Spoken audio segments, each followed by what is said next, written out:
Perkenalkan, saya Bella Teresa Alawi, NIM 1915 036032, Fakultas Teknik, Program Studi Sistem Informasi Kelas A, Angkatan tahun ajaran 2019. Pada kesempatan kali ini, saya akan menjelaskan tentang materi CRM, Customer Relationship Management.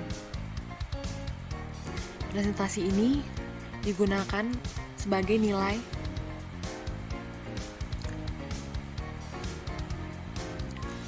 ujian akhir semester mata kuliah Perencanaan Sumber Daya Perusahaan.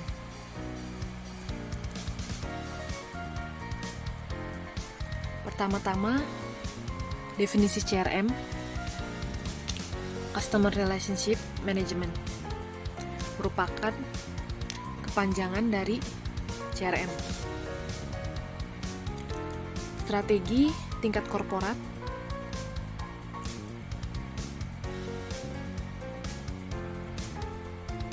yang berfokus pada pembangunan dan pemeliharaan hubungan dengan pelanggan.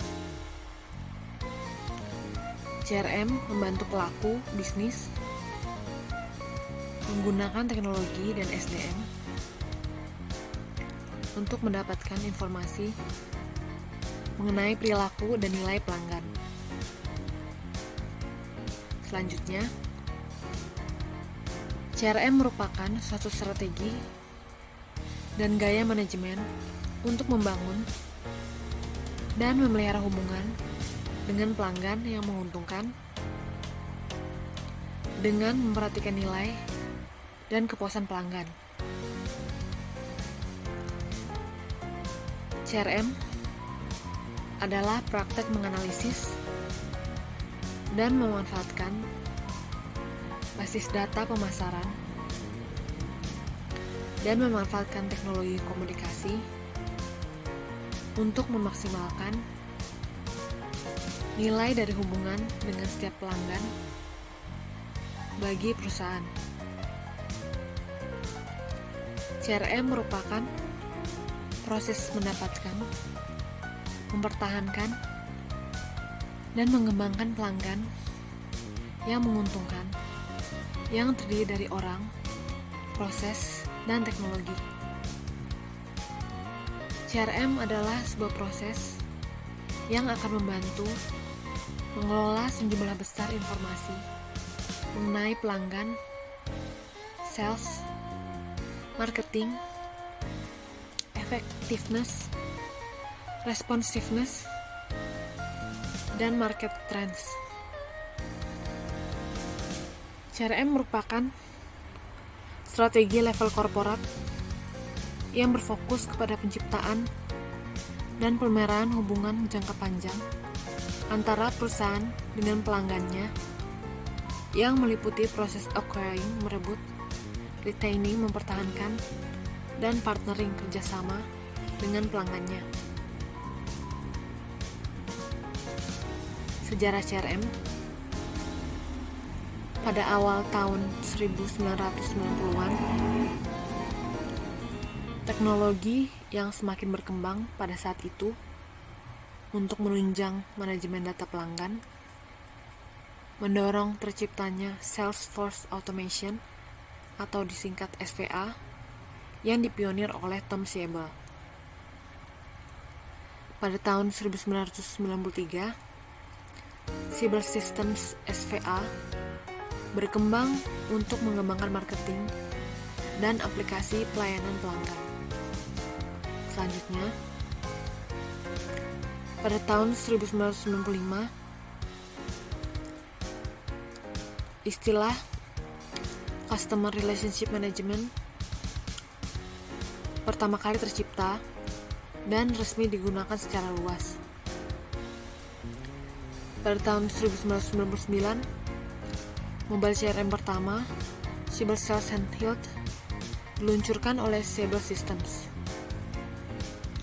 Dengan Windows CE OS Pengguna dapat menukar dan melakukan sinkronisasi informasi pelanggan melalui the Siebel Sales Enterprise Data. Oracle, SAP, dan PeopleSoft kemudian ikut merilis versi mobile dari CRM. Berlanjut, pada masa awal tahun 2000-an, software CRM berbasis internet atau cloud mendominasi pasaran. Sementara, pada tahun 2004, program CRM open source pertama diciptakan kelima orang, John Roberts dan Jacob Taylor. Proyek tersebut bernama Sugar Open Source yang nantinya menjadi Sugar CRM. Pada akhir 2000-an, media sosial digunakan perusahaan untuk berinteraksi dengan pelanggan. Perusahaan mulai menggunakan media sosial sebagai bagian dari strategi CRM. Selanjutnya, pada masa tahun 2010-an, sistem CRM menjadi mobile secara keseluruhan karena meningkatnya penggunaan smartphone, tablet, dan perangkat smart lain. Berkaitan dengan perkembangan tadi, muncul banyak software CRM baru dengan nilai jual uniknya masing-masing.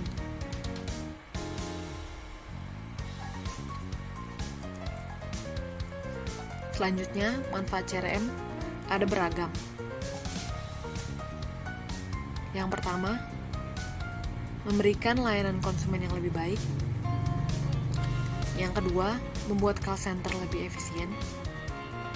Yang ketiga, membantu staf penjualan bernegosiasi lebih cepat. Yang ketiga, yang keempat, meningkatkan pendapatan dari konsumen.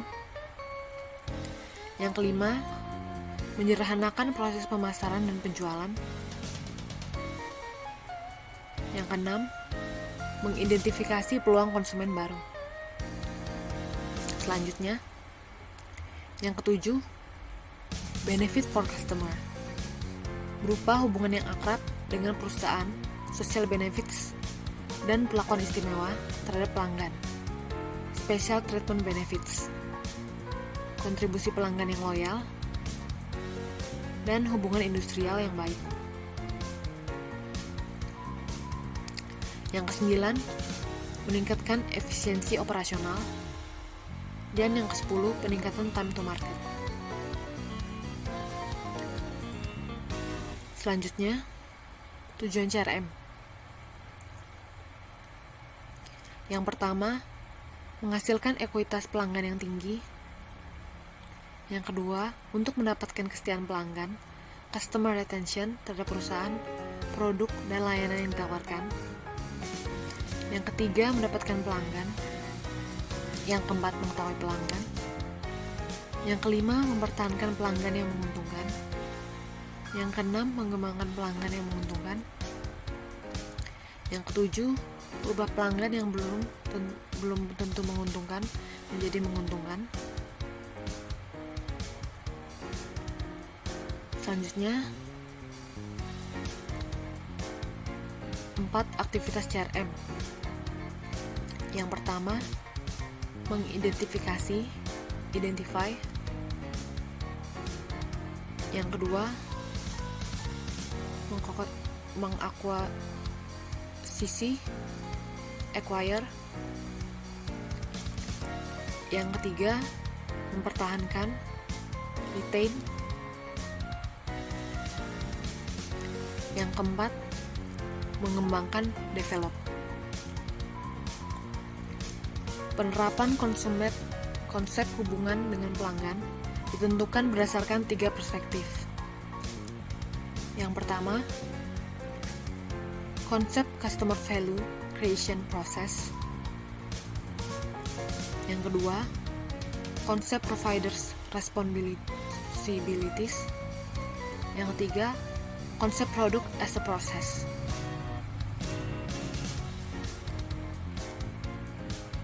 Dalam mengimplementasikan CRM, Customer Relationship Management, harus disesuaikan dengan visi dan misi perusahaan, serta perusahaan harus dapat melihat dari dua perspektif, yaitu dari perspektif pelanggan dan perspektif manajemen.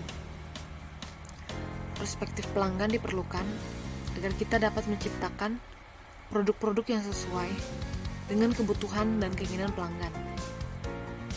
Perspektif manajemen diperlukan agar CRM yang dilaksanakan dapat memberikan keuntungan bagi perusahaan.